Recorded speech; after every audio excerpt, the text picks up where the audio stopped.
जाएं। जा रहे थे कि दोनों पीछे हैं। हम चाहेंगे कि एक बार दोनों हाथ उठाकर अपने महापुरुषों के नाम से जोर से नारा बोलेंगे, जिससे हमारे महापुरुषों का सम्मान होगा, हमारा आपका उत्साह बढ़ेगा। हम चाहेंगे एक बार दोनों हाथ उठाकर जोर से नारा बोलिए। बोलिए तथागत गौतम बुद्ध जी की करुणा हो, तथागत गौतम बुद्ध जी की करुणा हो। बाबा साहब भीमराव अंबेडकर अमर रहे, बाबा साहब भीमराव अंबेडकर अमर रहे, माता रमाबाई अंबेडकर अमर रहे, माता रमाबाई अंबेडकर अमर रहे, मान्यवर कांसीराम साहब अमर रहे, मान्यवर कांसीराम साहब अमर रहे। आज के इस बैठक में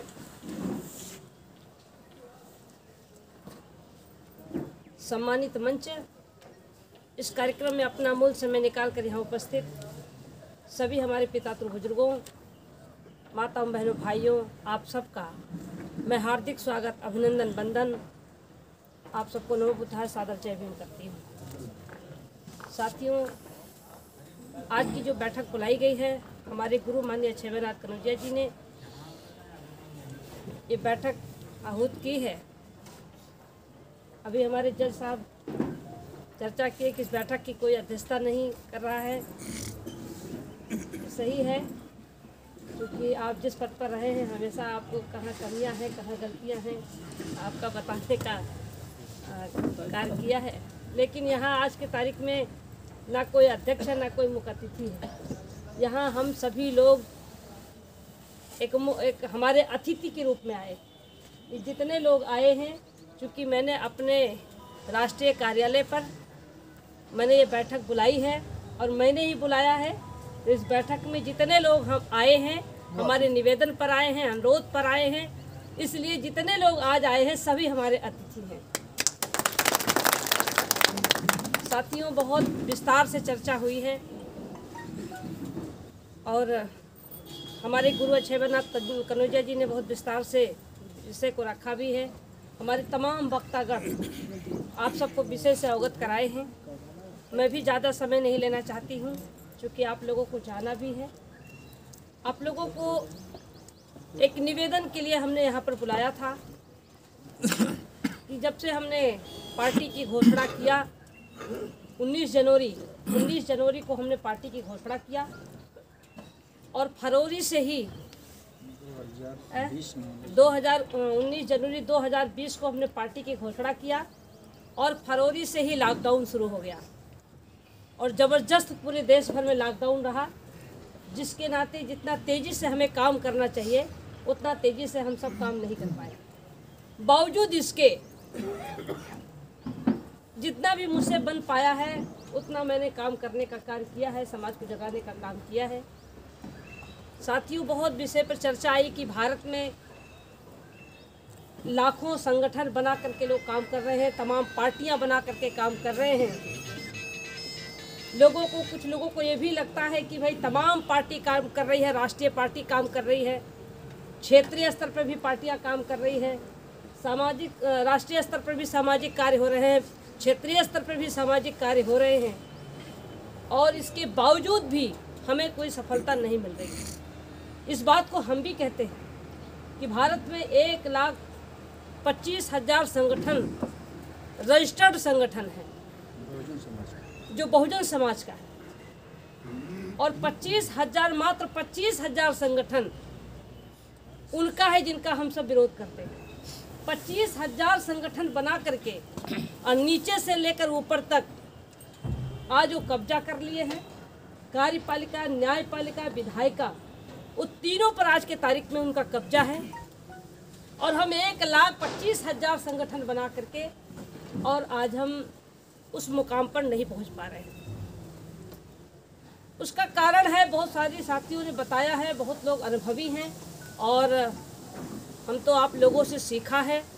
भारत में घूम घूम करके जनता की विश्वविद्यालय में हमने पढ़ाई किया है, जनता के बीच में रह करके सीखा है, अनुभव किया है कि जो बाबा साहब डॉक्टर भीमराव अंबेडकर जी ने भारत के संविधान में इस भारत के बहुजन समाज के लिए जो अधिकार दिया था, वो अधिकार आज़ादी से लेकर अब तक, संविधान जब से लागू हुआ तब से लेकर अब तक, वो आज तक लागू हुआ ही नहीं।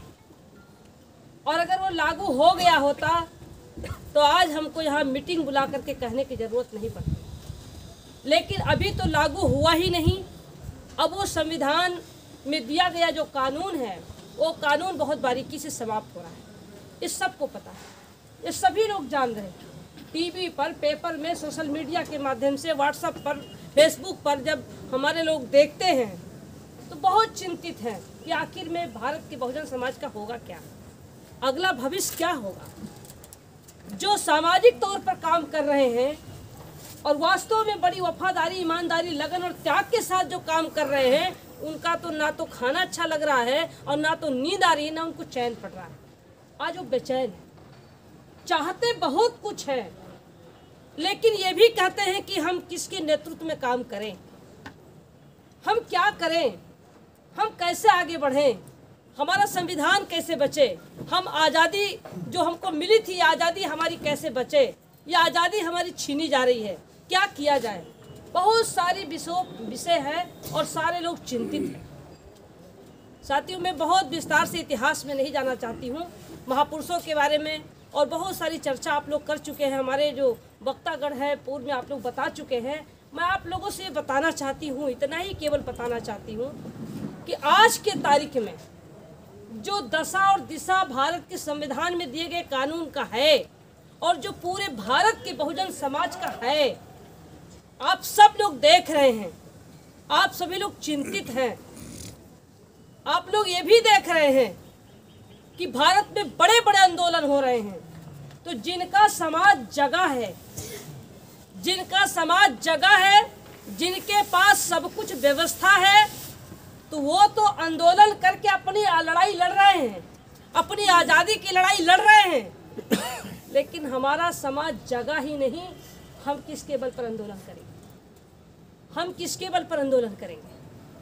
हम बहुत विस्तार में नहीं जाना चाहते, बोलने के लिए तो पूरा दिन बोला जा सकता है, लेकिन मैं विस्तार में नहीं जाना चाहती हूँ। अभी आप लोगों ने देखा, जब मैं 2014 में सांसद थी तो 1 साल तो लगा मुझे समझने में, और जब मैं लोकसभा में समझ पाई, कानून समझ पाई, संविधान को पढ़ा, संविधान को जाना, कानून को जाना, लोकसभा में कानून बनाई भी जाती, बिगाड़ी जाती, जब मैंने समझा, जब देखा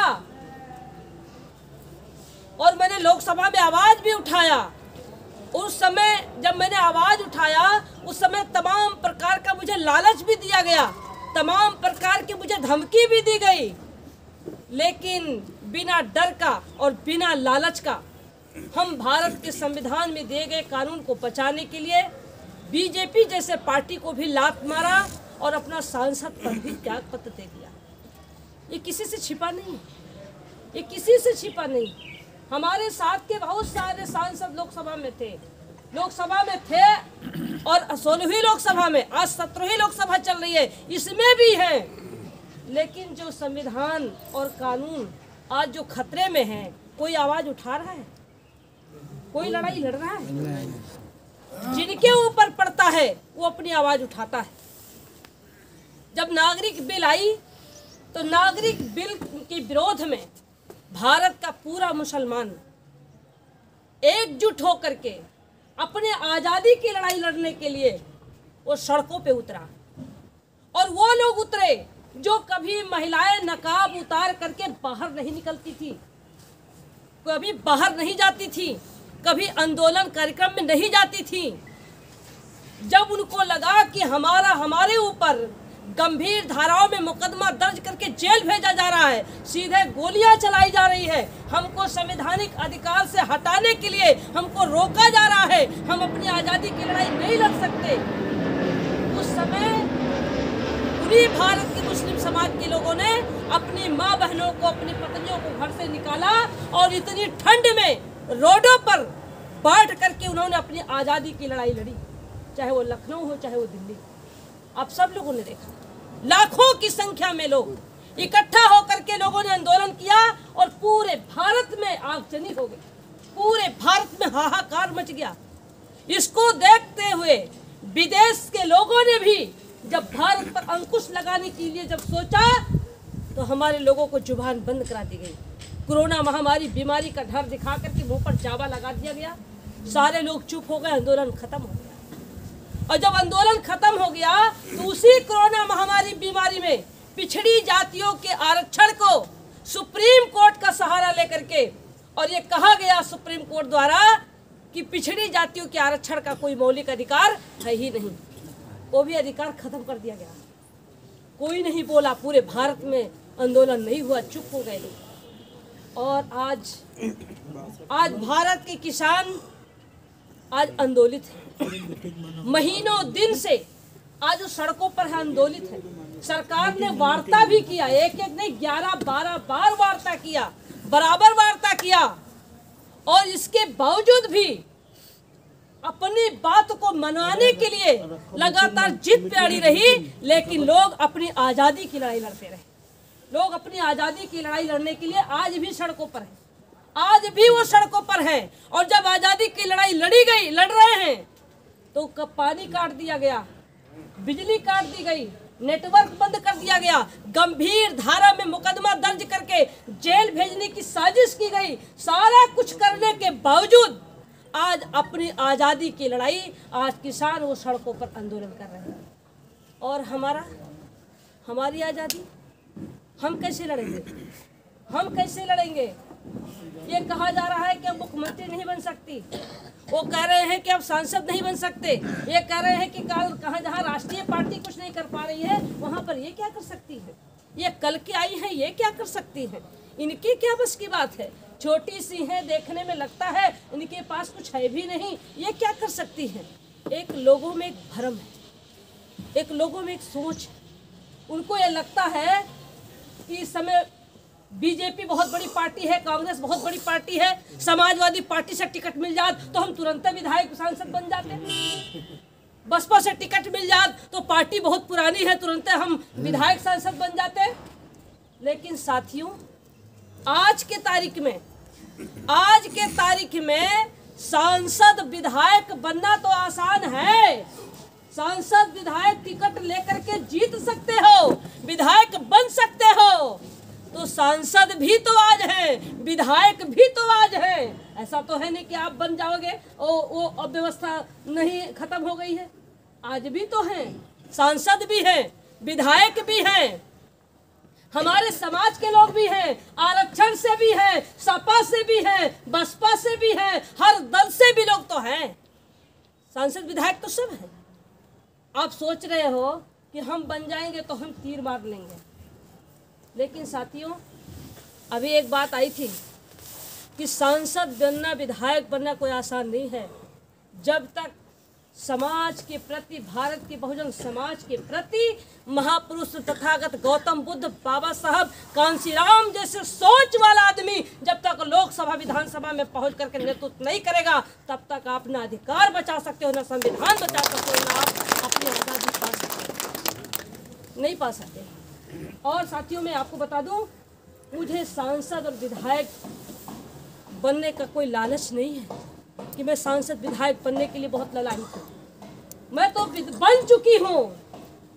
लोग कहते हैं बनना चाहिए, सांसद बन जाते, विधायक बन जाते, लेकिन मैं तो बन चुकी हूँ, मैं तो विधायक भी बन करके लोकसभा देखा है, मैं 3 बार जिला पंचायत सदस्य बन करके 3 बार जिले का सदन देखा है, विधायक बन करके विधानसभा का सदन देखा है, सांसद बन करके संसद का सदन बन करके देखा है। लोग सांसद विधायक बनने के लिए परेशान हैं, हम तो सांसद विधायक पद छोड़ करके पार्टी को लात मार करके आपकी हिफाजत की लड़ाई लड़ रहे हैं। अरे ये संविधान अगर बचा, आरक्षण बचा, आपकी आज़ादी बचा, तो सावित्री बाई फुले ना सही, आने वाली पीढ़ी आपके लोग तो होंगे, जिनको आपने तैयार किया वो तो होंगे। अगर इतना ही मुझे लालच होता तो बीजेपी हमको भगा नहीं रही थी, बीजेपी तो मुझे मंत्री बना रही थी। आज जिस मुख्यमंत्री की बात हो रही है वो तो मुख्यमंत्री, उप मुख्यमंत्री बना रहे थे, मैं तो लात मार दिया, मैंने लात मार दिया, उप मुख्यमंत्री पद का लात मार दिया। राज्यसभा में भेजना चाहते थे, हमने कहा ऐसा राज्यसभा सांसद नहीं चाहिए, हम तो छोड़ रहे हैं और आप कह रहे हो ये लालची है। लालच के चक्कर में मुख्यमंत्री बनना चाहती है, सांसद बनना चाहती है, विधायक बनना चाहती है। साथियों, अगर लालच होता तो हमारा घर भी होता, हमारा परिवार भी होता, हम सांसद भी होते, हम मंत्री भी होते और आज लाल बत्ती की यहाँ लाइन लगती। लेकिन हम सबको ठुकरा दिया है, सब कुछ ठुकरा दिया है, सारा कुछ ठुकरा दिया है। आप कितना परीक्षा लेंगे हमसे, कितनी परीक्षा लेंगे, कब विश्वास करेंगे, कब विश्वास करेंगे, कितनी परीक्षा हमसे लेंगे। साथियों, हमने तो घर भी छोड़ा, परिवार भी छोड़ा, सांसद पद भी छोड़ा, सारा सुख सुविधा छोड़ा, सारा कुछ छोड़ करके मैं आपकी सेवा में लगी हूँ। तथागत गौतम बुद्ध जी की विचारधारा को लेकर चलने के काम कर रही हूँ। मेरे शरीर पर उन्हीं का चीवर है, ये जो शरीर पर हमारा कपड़ा है ये उन्हीं का चीवर है, उन्हीं का विचारधारा है। हम तो सब कुछ न्यौछावर कर चुके हैं, हमें किस चीज का लालच है। अगर आज भी हम चाहे चुप हो जाए तो खाने भर के हमें पेंशन मिलेगी।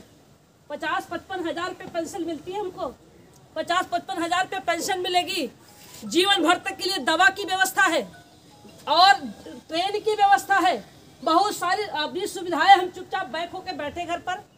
आज हम क्यों आज आप लोग के बीच में माथापच्ची कर रहे हैं, क्यों आपके बीच में हम परेशान हो रहे हैं, क्यों हम आधी रात तक जाग रहे हैं, क्यों हम आपको जगा रहे हैं। ये पार्टी बनाना आसान है क्या? ये पार्टी बनाना आसान है? लोग पार्टी में रह करके एक विधानसभा नहीं संभाल पाते, पार्टी में रह करके सारी सुख सुविधा के बाद एक विधानसभा नहीं संभाल सकते, लोकसभा नहीं संभाल सकते, लोग अपना परिवार नहीं संभाल सकते, अपना घर नहीं संभाल सकते। तो इतना पार्टी चलाना आसान है? हमने पार्टी बनाई है। और काहे के लिए पार्टी बनाई है? खाली मुख्यमंत्री बनने के लिए पार्टी बनाई है, प्रधानमंत्री बनने के लिए पार्टी बनाई है, सांसद विधायक बनने के लिए पार्टी बनाई है, पैसा कमाने के लिए पार्टी बनाई है? ये इसके लिए पार्टी में नहीं बनाई।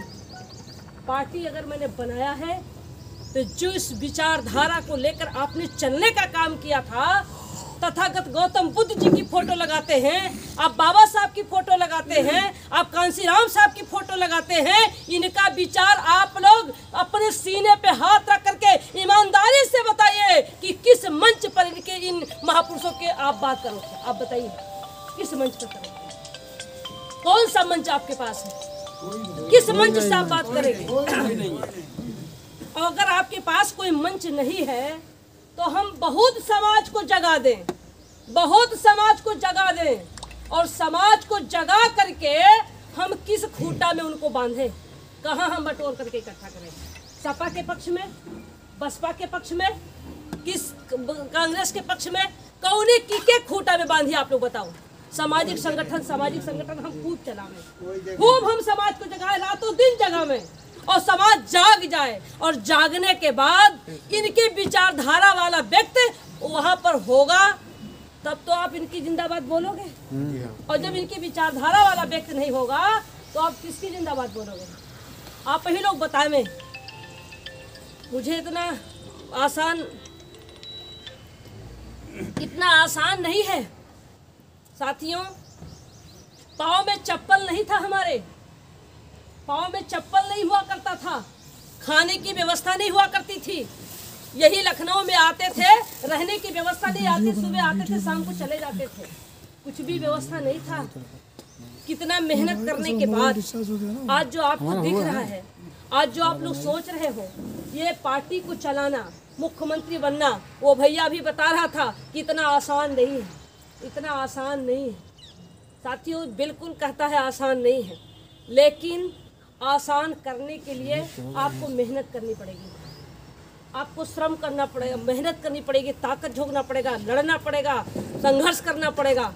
और जो लोग ये कहते हैं कि सावित्री क्या कर सकती है, अगर आपको ये लगता है कि सावित्री क्या कर सकती है तो ऐसे पार्टी को लात मार करके, जहाँ पर दुनिया के लोग उसको दादा कहते हैं, बड़ी बड़ी राष्ट्रीय पार्टी जो मुख्यमंत्री रहे हैं, सरकार में रहे हैं, पैसा रहा है, ताकत वाले हैं, वो भी उनसे डरते हैं। हम तो उनके घर में रहकर, उनके वोट से, उनके नोट से, उनके घर में उनको हमने ललकारने का काम किया है। किसी में दम करने का हमने सीधा ललकारा।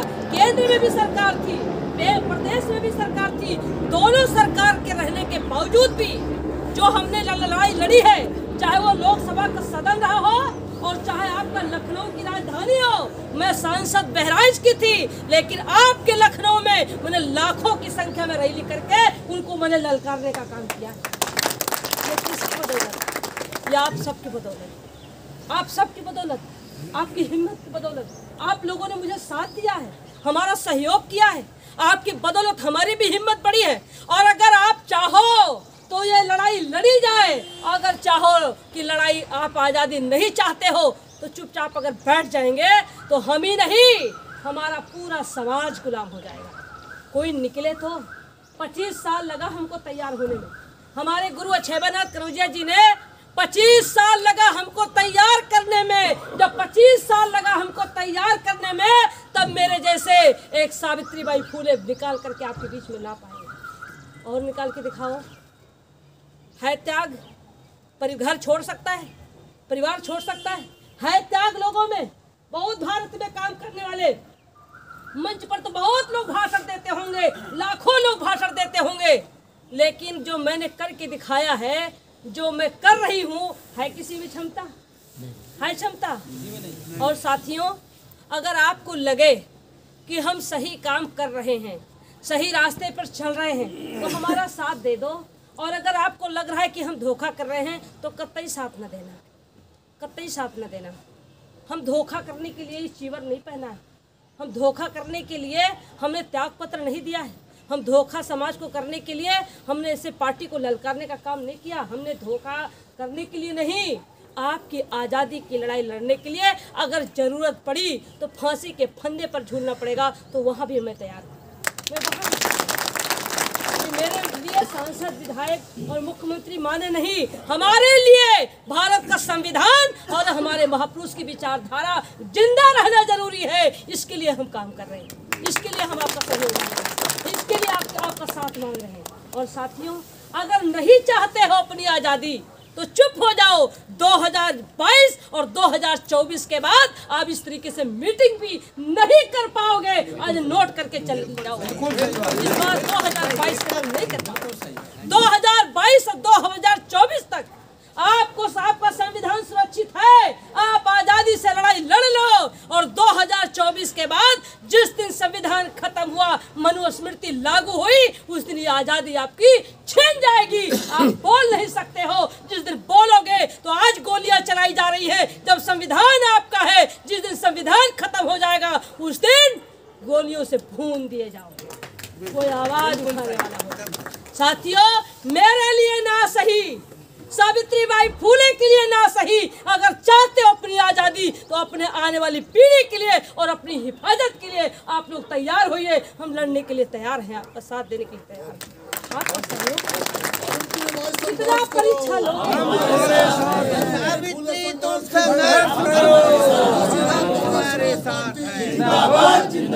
मैं तो आप लोगों से यही निवेदन करूंगी, कितना परीक्षा लोगे, कब तक परीक्षा लोगे, कब साथ दोगे, कब जगोगे, कब आंखें खुलेगी? जब सब कुछ खत्म हो जाएगा तब। साथियों, सब कुछ खत्म होने जा रहा है। मैं बताना चाहती हूँ, आप लोग सुने होंगे, एक कानून पास करने जा रहे हैं, पास कर चुके हैं, केवल लागू नहीं किए हैं अभी, कि 2022 और 2024 का चुनाव, केवल इसका इंतजार कर रहे हैं। एक कानून लाने जा रहे हैं कि जो कक्षा 8 पास होगा, कक्षा 8 जो पास होगा, वो पंच प्रधान जिला पंचायत विधायक जिला पंचायत का चुनाव लड़ेगा आरक्षण सीट पर, चाहे वो पिछड़ी जात का हो, चाहे अनुसूचित जाति का हो, और चाहे वो मुस्लिम समाज के हो, और चाहे वो महिला। इनके लिए बाउंड कर दिया कि जो कक्षा 8 पास होगा वो चुनाव लड़ सकता है, जो कक्षा 8 पास नहीं होगा वो चुनाव नहीं लड़ सकता। आप लोगों ने सुना होगा। दूसरा, ये भी बाउंड कर दिया कि जिनके 2 बच्चे से 3 बच्चे होंगे वो चुनाव नहीं लड़ सकते। यहाँ पर बैठे हुए कौन ऐसा आदमी है जिनके 2 बच्चे से 3 बच्चे नहीं है? ये किसके लिए कानून बनाई गई है? ये किसके लिए कानून बनाया जा रहा है? ये भारत की पिछड़ी जात, अनुसूचित जात और मुस्लिम समाज के लिए बनाया जा रहा है। ये सबको पता, ट्विटर फेसबुक के माध्यम से सबको पता है, सबको जान चुके हो। ये कानून बनाई जा रही है इसलिए कि बाप अगर पढ़ा नहीं है तो बेटा पढ़ गया है, अगर बेटी नहीं पढ़ी है तो बहू जरूर पढ़ी हुई ला रहे हैं, इसलिए आपके लिए रोक लगाई जा रही है। तीसरा, एक कानून और पास करने जा रहे हैं कि जो कक्षा 5 पास होगा वो वोट देगा, जो कक्षा 5 पास नहीं होगा वो वोट नहीं देगा। ये कोई हम अपनी मर्जी से कह रहे हैं? नहीं। ये कोई अपनी मर्जी से कह रहे हैं? आप लोगों ने सुना है? अटल के समय में ये अटल बिहारी वाजपेयी जी जब भारत के प्रधानमंत्री थे तब भी एक कानून लागू होने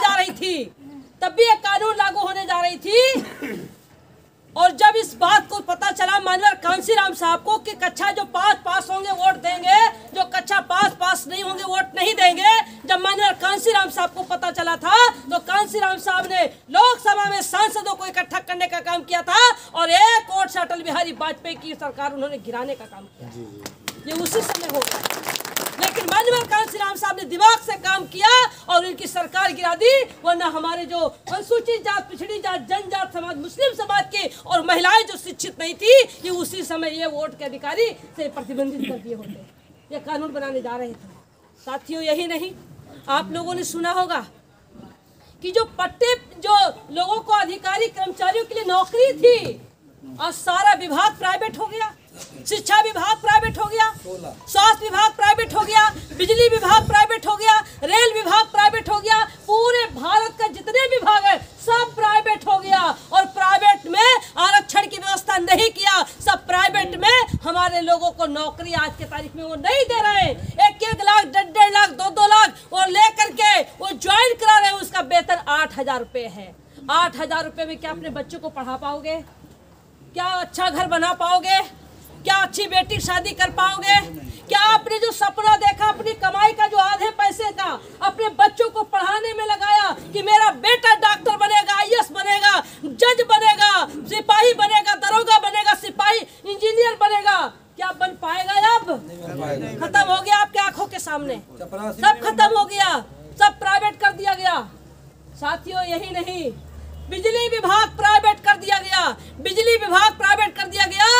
और जब प्राइवेट हो गया तो जब ठेके प्राइवेट होगा तब बिजली की बिल आज अगर 200-250 आ रही है, अगर 500 रुपया, 1000 रुपया महीने की बिल आएगी, हमारे लोग बिल नहीं दे पाएंगे तो घुटना टेक देंगे कि बिजली बिजली का कटवा दीजिए, हम इतना पैसा नहीं दे पाएंगे। और जब नहीं बिजली कट जाएगी और उनको मिट्टी का तेल भी नहीं मिलेगा, महंगा मिट्टी का तेल मिलेगा, तो उनके घर में दिया नहीं जलेगी। जिस आज मोमबत्ती जला करके आप प्रकाश की बात करते हो, ये आपके घर में दिया बुझाने की ये पूरी तैयारी कर चुके हैं। न मिट्टी तेल मिल रहा है, न आपको बिजली मिलेगी, आपको कमर तोड़ देने की पूरी तैयारी करेंगे। साथियों, यही नहीं, शिक्षा विभाग की बात करते हो, कहते हो शिक्षा, हमारे बच्चों को शिक्षित होनी चाहिए, हमारे बच्चों का शिक्षा भी प्राइवेट कर दिया गया। आज सरकारी स्कूल में पढ़ाते थे तो कुछ पैसा दे करके अपने बच्चों को अच्छे स्कूल में कुछ लोग पढ़ा लेते थे, और जो जिनके पास पैसा था तो वो तो अपने बच्चों को अच्छी स्कूल में पढ़ा लेंगे, लेकिन अब तो वो भी बंद करने जा रहे हैं, वो भी तो प्राइवेट कर दिया। इतनी महंगी फीस हो जाएगी कि क्या जज साहब अपने पोता को पढ़ा पाएंगे? क्या इंजीनियर साहब अपने पोते को पढ़ा पाएंगे? क्या हमारे लोग अच्छे स्कूल में जो बच्चे पढ़ रहे हैं ये पढ़ा पाएंगे? ये नहीं पढ़ा पाएंगे, ये शिक्षा से वंचित कर दिए जाएंगे। साथियों, सब कुछ तो छीना जा रहा है। अभी आप लोगों ने सुना होगा किसान बिल आप लोगों ने सुना होगा। जो किसान बिल आई है, जिस दिन अगर किसान बिल वापस नहीं ली गई तो सरकार जब गल्ला खरीदना बंद कर देगी, SBI विभाग जब गल्ला खरीदना बंद कर देगी, तो जो लोगों को राशन कार्ड पर गल्ला मिलता है, सफेद कार्ड पर, पीला कार्ड पर, लाल कार्ड पर, जो गरीबों को शहर और देहात में गल्ला मिलता था, वो गल्ला आपको मिलना बंद हो जाएगा। जब सरकार गल्ला नहीं खरीदेगी तो कोटे पर लोगों को गल्ला नहीं मिलेगा, और जब गल्ला नहीं मिलेगा तो हमारा समाज जो आधे पे मजदूरी करता था, बटैया खेत बो लेता था, उसमें उसका गुजारा हो जाता था, वो भी उसके आगे की रोजी छीन गई। साथियों, यही नहीं, जो हमारे लोगों के पास 2 बीघा, 5 बीघा, 10 बीघा, 20 बीघा, 50 बीघा जो खेत है, जो लोग नौकरी करके रोजगार करके या बपौती की जमीन पर जो लोगों ने मकान घर जमीन बना रखा है, ये कंटेंट पे आपकी ले ली जाएगी। आप लोग सुने होंगे, ये सब जमीन वो आप ली जा रही है, ये सब ठेके पे जमीन आपकी ले ली जाएगी। और जब ये ठेके पे जमीन ले लेंगे तो आप खेत के किनारे नहीं जा सकते हो।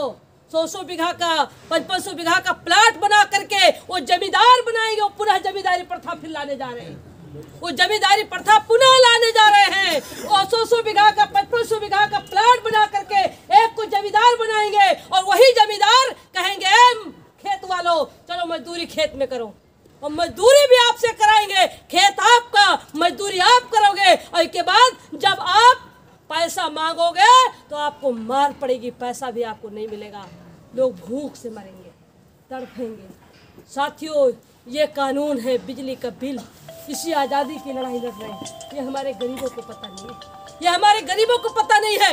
आज की तारीख में जो हमारा गरीब कमजोर लाचार बेसहारा बेरोजगार लोग, जो कोई जूता बना रहा है तो कोई ढाबली रखा है, तो कोई सब्जी बेच रहा है, तो कोई चाय बेच रहा है, तो कोई कुछ कर रहा है, ये सारी दुकानें बंद हो जाएंगी। रोडों की पटरियों के सामने, रोडों की पटरियों पर, या जो लोग धंधा कर रहे हैं, कोई भी धंधा कर रहे हैं, जो धंधा करके रोटी चला रहे हैं, जो अपना रोज मजदूरी करके चला रहे हैं, ये सारा बंद हो जाएगा। इतना टैक्स कर दिया जाएगा कि ना टैक्स दे पाओगे ना अपना दुकान कर पाओगे। ये सब दुकान रजिस्टर्ड हो जाएंगी और रजिस्टर्ड के आधार पर उन्हीं की दुकानें खुलेंगी जिनका रजिस्ट्रेशन होगा, रजिस्ट्रेशन उन्हीं का होगा। तुम्हारा रजिस्ट्रेशन नहीं होगा, हमारे लोग दुकान खोल करके रोजगार भी नहीं कर पाएंगे। इसका ट्रायल हो चुका है, इसका ट्रायल हो चुका है लॉकडाउन में, ये लॉकडाउन में ट्रायल हो चुका है। उन्होंने एसडीएम ने लाइसेंस दिया, वही सब्जी की दुकान खोली गई। एसडीएम ने जो परमिशन दिया वही राशन की दुकान खोली गई। एसडीएम ने जो परमिशन दिया वही दुकानें खोली गई। बाकी कोई चिल्लाते रहेगा किसी दुकान खुली वही फिर ये ट्रायल कर लिया। ये ट्रायल था, ट्रायल था, ट्रायल था, ये ट्रायल कर लिया। दुकानें बंद, जिनकी रजिस्ट्रेशन होगी वही दुकानें होंगी, बाकी सब दुकानें बंद हो जाएंगी। साथियों, हमारी आज़ादी छीनी जा रही है। कल हमारे लोगों के पास जमीन नहीं है, कल आपसे मांगा जाएगा कि आज़ादी के पहले का प्रमाण पत्र दिखाइए। क्या प्रमाण है आपके पास? कोई नदी के किनारे, कोई नाला के किनारे, कोई झुग्गी बना करके, कोई पहाड़ के किनारे, कोई जंगल के किनारे, कोई रेल की पटरी के किनारे, कोई चक्रोट के किनारे, कोई तालाब के किनारे, कोई खलिहान के किनारे जो अपना बना करके रह रहे हैं, कल उनसे मांगा जाएगा प्रमाण पत्र दिखाओ। क्या है उनके पास प्रमाण पत्र? क्या प्रमाण पत्र है? एनआरसी बिल, ये कानून इसीलिए लाई गई है, ये हमारे लोगों को कमर तोड़ने के लिए। क्या बचा है आपके पास? जो आपको पट्टी की जमीन मिली है, जो पट्टी की खेती मिली है, सीलिंग की जमीन, पट्टी की जमीन मिली है, आपको पता होगा कि कोर्ट का सहारा लेकर के वो जमीन वापस ली जा रही है।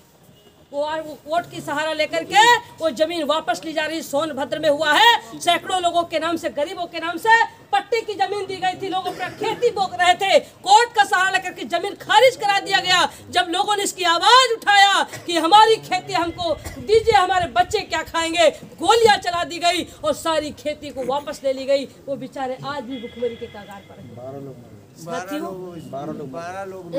12 लोग मरे थे। 12 लोग उसमें मर गए थे, आप लोग भी सुने होंगे। 12 लोग के मरने के बाद भी वो जमीन वापस नहीं दी गई। आप बताइए अब आपके पास क्या बचा है? आप बताइए क्या बचा है?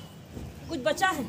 ये लड़ाई लड़ी जाए कि छोड़ दिया जाए? लड़ी जाए। ये लड़ाई लड़ी जाए, लड़ाई लड़ी जाए।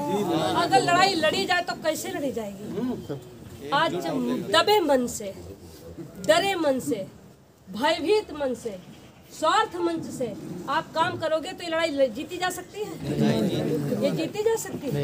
अगर साथ नहीं दोगे तो क्या सावित्री अकेले लड़ सकती है? नहीं लड़ सकती है ना।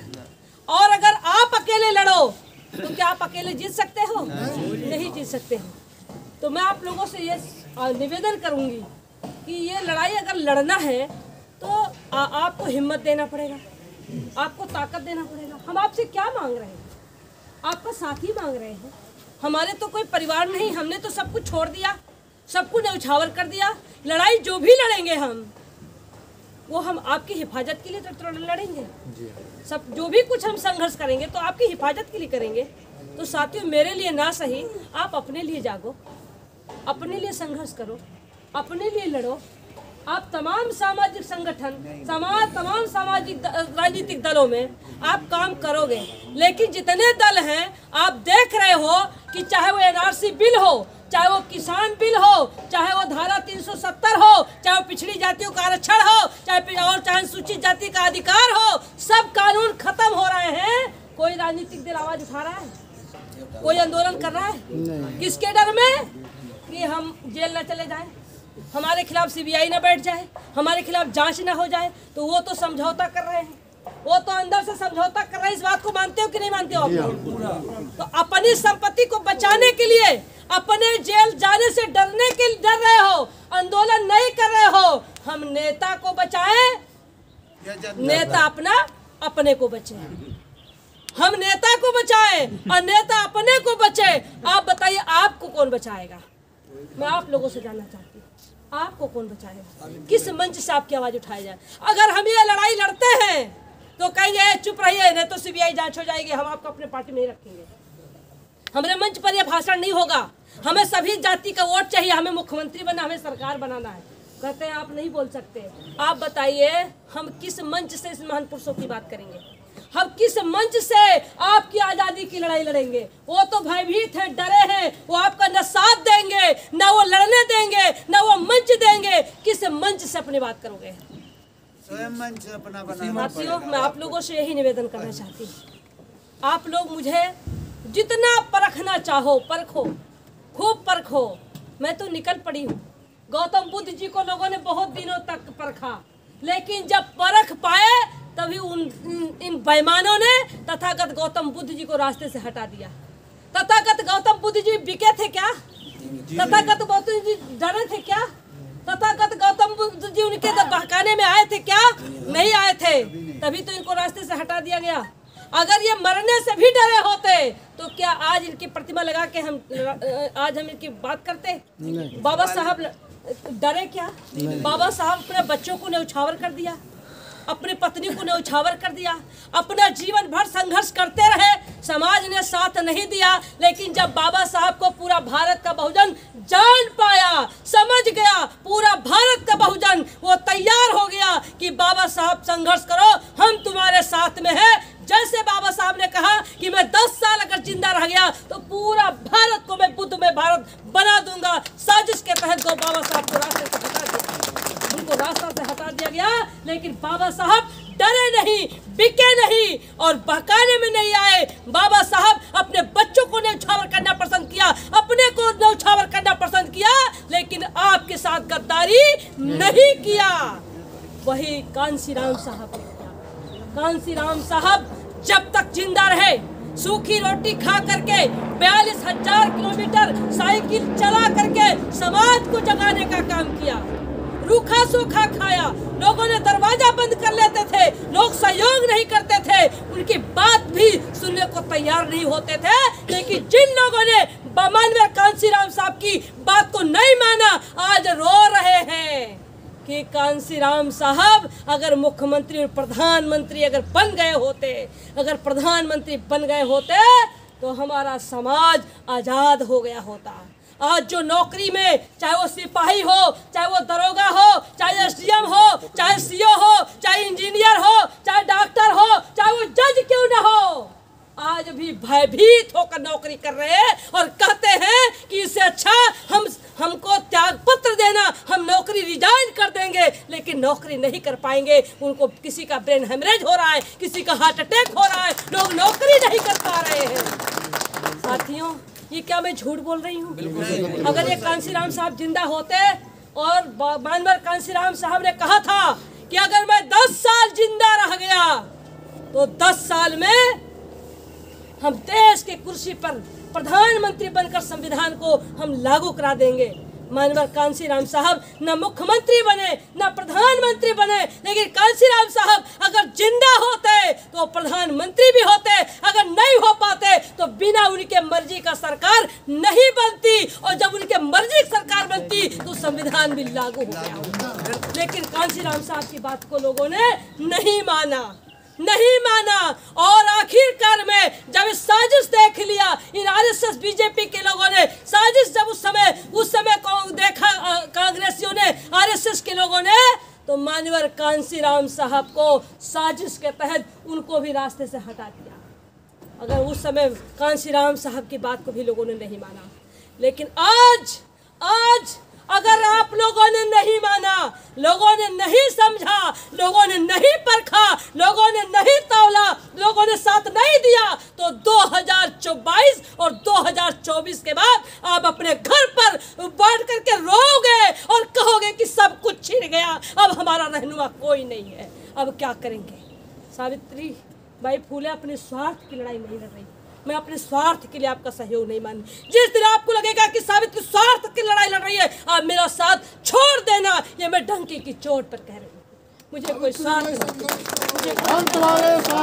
आपकी लड़ाई लड़ रही है, मैं आपकी आजादी की लड़ाई लड़ रही हूँ। ये प्लेटफॉर्म केवल आपके लिए बनाया है कि खुल करके हम मंच पर खड़ा होकर के हम बहुजन की बात करेंगे, संविधान की बात करेंगे, बहुजन की आज़ादी की बात करेंगे, हम लड़ाई लड़ेंगे। अगर पहुंचेंगे या पहुंचा पाए या पहुंच पाए तो हम संविधान और कानून को लागू करके अपने समाज को हम आज़ाद कर देंगे। हम आपकी आज़ादी चाहते हैं, इसलिए साथियों मैं आपका सहयोग चाहती हूँ। आप लोग क्या ये लड़ाई लड़ी जाए, मैं आप ही लोगों से जानना चाहती हूँ कि लड़ाई लड़ी जाए या छोड़ दिया जाए। लड़ाई लड़ी ये फिर मैं कहना चाहती हूँ कि लड़ाई लड़ना है, साथ देना है, तो आप आगे आइए और सहयोग सब लोग मिलकर इस कारवां को बढ़ाया जाए, रणनीति तय की जाए, बैठ करके रणनीति तय की जाए। वोट हमारे लोग देने वाले, वोट को तैयार करने वाले आप लोग हैं। जब कांसीराम साहब के समय लोगों ने कमर कस लिया, एक ऐसे आदमी जो खड़े थे, लोग देखेंगे कि पढ़े लिखे नहीं, लोग कहेंगे कि कुछ लायक नहीं है, लेकिन आज भी कांसीराम साहब के लिए ये भले मोटरसाइकिल नहीं है, भले चरपहिया गाड़ी नहीं है, लेकिन कांसीराम साहब के नाम पर आज भी ये व्यक्ति दीवाना है, आज भी दीवाना है। ये बैठे हुए हैं, ये कांसीराम साहब के लिए आज भी दीवाना है। ये बैठे हैं, प्रतापगढ़ से आए हैं, ये कांसीराम साहब के लिए आज भी दीवाना है। ये कवि साहब आज भी दीवाना है, जितने लोग बैठे हैं, दिवाकर साहब आज भी दीवाना है। चाचा जी मैं कितने लोगों का चेहरा गिराऊं, ये सब कांसीराम के दीवाने। ये कांसीराम साहब ने कुछ दिया नहीं, ये कांसीराम साहब ने कुछ दिया नहीं, कांसीराम साहब ने कुछ दिया नहीं, लेकिन जो उनके विचार थे, जो आपकी आज़ादी की लड़ाई लड़े थे, जो उनका त्याग था, जो उनका बलिदान था, जो आपके लिए जो उनकी सोच थी, आज सोच के लिए आज सारे लोग घर पर रोते हैं कि अगर मानवर कांसीराम साहब आज जिंदा होते तो इनकी हिम्मत नहीं पड़ती कि ये संविधान बदलने की बात कर पाते। आज सारे लोग सोच रहे हैं। साथियों, हम कांसीराम साहब का चेहरा तो नहीं बन सकते हैं, लेकिन कांसीराम साहब की विचारधारा को जिंदा रखने के लिए, उनके कारवां को, उनका मिशन जो अधूरा है उसको पूरा करने के लिए मुझे कुर्बानी की जरूरत पड़ेगी। कांसीराम साहब जैसे हम कुर्बानी दे देंगे।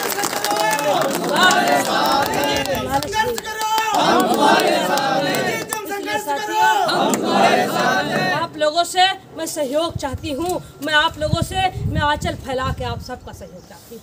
है पिता बुजुर्गों, मेरे लिए न सही, मैं अपने लिए कुछ नहीं मांग रही हूँ, मैं एक फकीर हूँ। मैं आप लोग के बीच में तथागत गौतम बुद्ध का चीवर पहनकर मैं उनके सामने हाथ उठा करके मैं शपथ लेती हूँ कि मैं अपने लिए नहीं, अपने स्वार्थ के लिए नहीं चाहिए, हमको आपकी आज़ादी के लिए चाहिए। आपका साथ केवल आपकी आज़ादी के लिए। सावित्री तुम संघर्ष करो, आपकी आज़ादी के लिए, सावित्री तुम संघर्ष करो।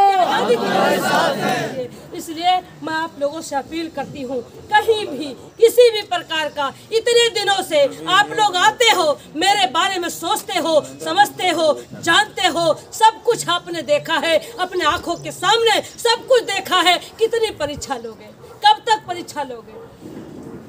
आदमी कहता है सीना फाड़ करके दिखा दें, तो जब सीना फट जाएगा, मर जाएगा, जब मर जाएंगे तब आप परीक्षा आपकी खत्म होगी, तब तक परीक्षा आप लेते रहोगे? नहीं साथियों, ये आपके लिए, ये हमने त्याग किया है, ये आपके लिए, आपकी आज़ादी के लिए हमने त्याग किया है। आप लोग साथ दीजिए, आप लोग साथ दीजिए, वरना 2022 और 2024 हम नहीं बचा पाएंगे। हम नहीं, अगर नहीं बचा पाए तो 2024 के बाद हम नहीं बचा पाएंगे। हम लाख कोशिश करने के बाद हम नहीं कर पाएंगे। हम कारवा उठा लिया है। मैं निकल पड़ी हूँ जैसे तथागत गौतम बुद्ध जी पैदल चलते थे, 10 लोग मिलते थे, लोगों समाज के लोग उनकी परीक्षा लेते थे, लेकिन हर परीक्षा में वो पास होते थे। देर भले लगे, लेकिन ये मिशन, ये कर्म, कांसीराम साहब का मिशन, बाबा साहब का मिशन, कांसीराम साहब का मिशन, ये मैं पूरे भारत में, पूरे उत्तर प्रदेश में मैं लहरा करके छोड़ूंगी। अगर मुझे पैदल चलना पड़ा, चाहे जो भी दिक्कतों का सामना करना पड़ा, मैं करूंगी, मैं करूंगी, मैं करूंगी। और 15 मार्च से मैं पूरे उत्तर प्रदेश में मैं यात्रा भी निकालने जा रही हूँ।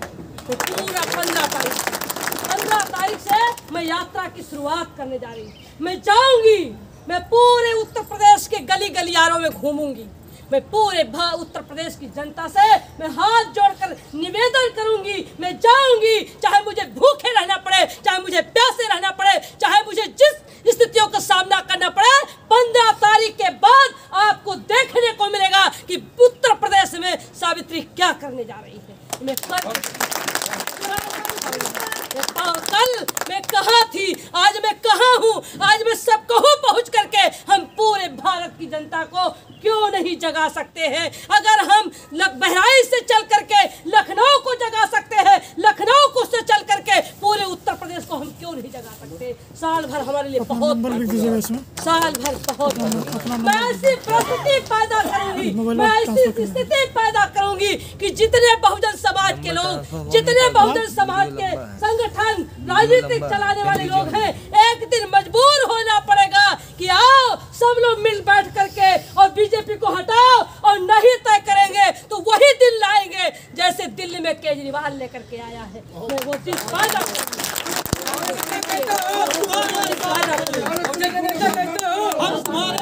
सावित्रीबाई फुले जिंदाबाद, सावित्रीबाई फुले जिंदाबाद, सावित्रीबाई फुले जिंदाबाद, कांसीराम बहुजन समाज पार्टी जिंदाबाद, कांसीराम बहुजन समाज पार्टी जिंदाबाद, सावित्रीबाई संघर्ष करो, हम तुम्हारे साथ हैं, सावित्रीबाई संघर्ष करो, हम तुम्हारे साथ हैं। चलो भाई।